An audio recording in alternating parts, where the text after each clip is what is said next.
Hola, bienvenidos al canal Grandezas de Lilliput, un canal cultural. En esta ocasión hablaremos del derecho y la palabra. Si no te has suscrito, hazlo. Siempre hay sorpresas. El derecho y la palabra. Este ensayo fue publicado originalmente en el suplemento La Cultura en México, el 27 de febrero de 2005. Al año siguiente, en 2006, se recogió en el libro Palabra y Poder, publicado por el Consejo Nacional para la Cultura y las Artes en su colección Sello Bermejo. En 2022 se publicó nuevamente en la antología Los Placeres de la Lengua.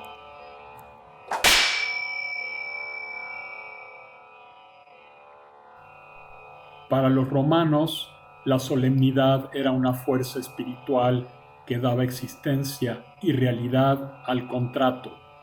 Merced a la virtud, a la magia de ciertas palabras rituales, se consideraba creado el vínculo jurídico. Hoy no atribuimos virtud ni fuerza de gestación jurídica a las palabras. Alfonso Reyes, Teoría de la Sanción. En el espíritu de las leyes, Montesquieu quiso ver un orden que preside a la historia, un orden que se desarrolla bajo la acción de las leyes. Para él, estas no son algo arbitrario, se hallan condicionadas por una serie de elementos naturales y culturales. Tal aseveración nos hace volver a una vieja pregunta: ¿es la realidad anterior a la palabra que le da realidad? ¿O en un principio estuvo el logos, ordenador de esa misma realidad? A partir de esta interrogante podría gestarse una serie de reflexiones, necesariamente inconclusas y a veces paradojales, en torno a la ley y su utilidad. Hay quien dice, por ejemplo, que la ley crea el delito. En este caso, el logos es anterior a la realidad que nombra, hecho inexistente antes de manifestarse en la conciencia analítica y ordenadora. Y si, en cambio, proponemos que es el delito el que crea la ley, entonces, de la misma realidad, percibida o no, pero siempre entendida como negatividad o desorden, se produce la conciencia que inventa la legislación que la encasilla. De cualquier modo, en ambos casos, la palabra se autojustifica para sustituir con la representación al hecho y así tipificarlo. Como es evidente, dicho fenómeno, al tener en cuenta el mayor número de variantes que en la realidad puedan darse de un hecho, es capaz de llegar a una complejidad tal que suscite ella misma sus propias contradicciones o ambigüedades. Entonces la interpretación hace su aparición triunfal. Sin ella, ningún género de sanción sería legítimo y ni siquiera ocurriría lo que ocurre con la ley de Lynch o linchamiento, que toma su nombre de un magistrado de Carolina del Norte, pues aún en dicha ley está implícita la interpretación, ajena en teoría a toda arbitrariedad, de la población en torno a un hecho con el fin de darse justicia por sus manos. ¿Quién mató al comendador? Fuente Ovejuna. Si es cierto que el derecho se justifica por la fuerza de la sanción y que ella establece una relación causal con una acción determinada, también lo es que la sanción se apoya siempre en una base escrita, en la memoria. En otros términos, el acto debe ser representado por medio de la palabra para ser tipificado y así justificar una sanción. La palabra de nuevo interviene contra el caos de las múltiples realidades sociales para inventar una serie de uniformidades en los comportamientos o acciones. Toda ley es una restricción, como bien lo observó Alfonso Reyes en su teoría de la sanción. De lo anterior concluyo que el concepto de prohibición se reduce al de ley. La transgresión opera en el mismo mundo, si bien es cierto que las palabras de la ley no han funcionado de igual modo en todos los contextos, incluso si pensamos en una misma cultura.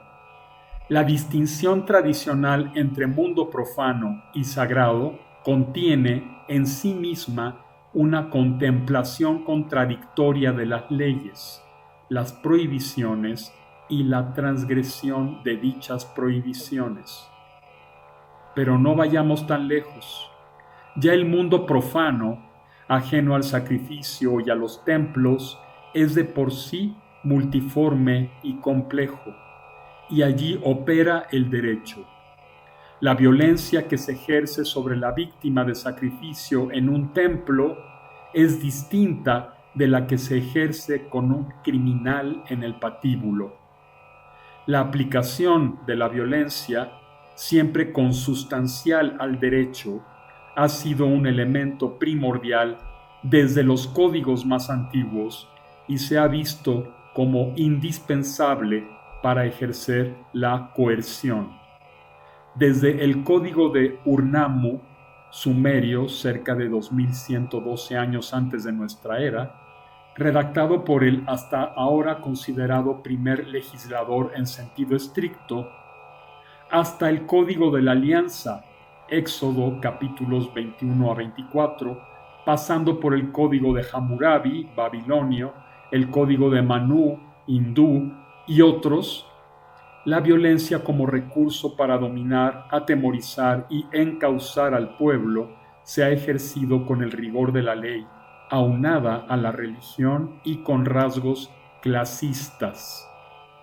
Lo mismo ocurrirá en la Edad Media, y aunque ya no vinculada a la religión, en nuestros días, pues es en general la gente de bajos recursos económicos la más afectada por el rigor del derecho. Casi siempre los criminales con influencias o dinero escapan de la tortura o de la pena capital, aspecto, por ejemplo, tratado por muchos escritores hispanoamericanos del siglo XIX, como el mexicano Manuel Paino en Los bandidos de Río Frío, o la peruana Clorinda Mato de Turner en Aves sin nido, donde denuncia la impunidad y villanía de los poderes eclesiástico, político y judicial contra los indígenas. Los gobiernos deberían dedicarse a la constante tarea de reformar, perfeccionar y aplicar las leyes, tomando de las experiencias del pasado aquellos elementos que convengan a nuestra circunstancia actual y desechando lo que nunca funcionó. Solo así lograríamos acercarnos cada vez más a las víctimas y purgar a nuestra sociedad, como nos purgamos de las lombrices intestinales, de los victimarios y delincuentes, sin importar que ellos gocen del favor del poder o que incluso sean parte del poder. Los intereses del grupo dominante han estado casi siempre por encima de la población. En la práctica es a ese grupo dominante al que defiende y respeta el derecho. Afirma Daniel Sueiro en La pena de muerte. No es, pues, la sociedad lo que las leyes penales defienden, sino los intereses de un grupo dominante que es el que fija los delitos y las penas. El dominio de los semejantes mediante la violencia justificada por la legalidad se da ya para proteger el sistema de los rebeldes ya para obtener o conservar el poder político o económico, el poder no suele admitir que se le comparta. La tortura, teóricamente abolida en casi todos los códigos desde finales del siglo XVIII y principios del XIX, aún sigue vigente y hasta modernizada, con el agravante de que ya no hay leyes ni códigos penales que la regulen según el caso. La figura de la impunidad ha cobrado nuevos matices. Los funcionarios siempre protegen a las minorías oligárquicas poseedoras del poder. Y, como escribe Miguel Ángel Asturias en Hombres de Maíz, funcionario quiere decir persona que siempre tiene razón. Esto ocurre, por ejemplo, en su novela El señor presidente, con la inexorable figura del auditor de guerra, cómplice del sistema. Sostiene Augusto Roa Bastos que la raíz de la violencia es el poder, y de hecho lo que caracteriza a toda novela de la dictadura es la serie de reflexiones sobre el poder, ya del narrador o sugeridas por él mediante situaciones narrativas o diálogos entre los personajes. En la alegórica Casa de Campo de José Donoso se afirma que son las leyes las que crean la realidad y no a la inversa, y quien tiene el poder crea las leyes. Y en una novela cubana, La situación, de Lisandro Otero, se asegura que la legalidad es la fuerza, la legalidad es el poder. Y más adelante, ante los tanques no hay pueblo ni opinión pública que importe. Podríamos agregar, ni siquiera derechos que importen. Pero las palabras de la ley van dirigidas al pueblo, que debe obedecerlas sin rebelarse, como se lee en Yo el Supremo de Roa Bastos. El poder de quienes gobiernan está fundado sobre la ignorancia, en la domesticada mansedumbre del pueblo. El poder tiene por base la debilidad. En el señor presidente es constante el elemento de poder en muchas situaciones narrativas. Por ejemplo, cuando la esposa del licenciado Carvajal va con el auditor para tener noticias de su esposo, el burócrata le contesta que la situación política del país no permite al gobierno piedad de ninguna especie con sus enemigos. Y más adelante, la ley es superior a los hombres, señora, y salvo que el señor presidente lo indulte. En este caso, la palabra ley es sinónima de presidente, como ocurría durante el absolutismo. La lucha por el poder ha caracterizado al ser humano y posee su representación artística y su denuncia en las novelas sobre dictaduras latinoamericanas, a las que siempre es necesario volver para hallar no la catarsis, sino la conciencia de una realidad ensangrentada. En un nivel social, la conducta violenta siempre se ha evaluado con patrones legales. La violencia es aniquilada con más violencia por el aparato represor del Estado, que actúa en nombre de la sociedad y para ella. No obstante, cuando la violencia se institucionaliza y es justificada por el aparato ideológico del Estado, es decir, por las leyes, se trata de otorgar una imagen de paz social o estabilidad hacia el exterior y hacia las capas acomodadas del interior que alimentan al gobierno con su riqueza. La institucionalización de la violencia, además de trivializarla, de convertirla en cotidiana, la acrecienta a medida que el gobierno pierde legitimidad. Como sostiene Carlos Pereira, a menor legitimidad, mayor violencia, aspecto constitutivo de las dictaduras.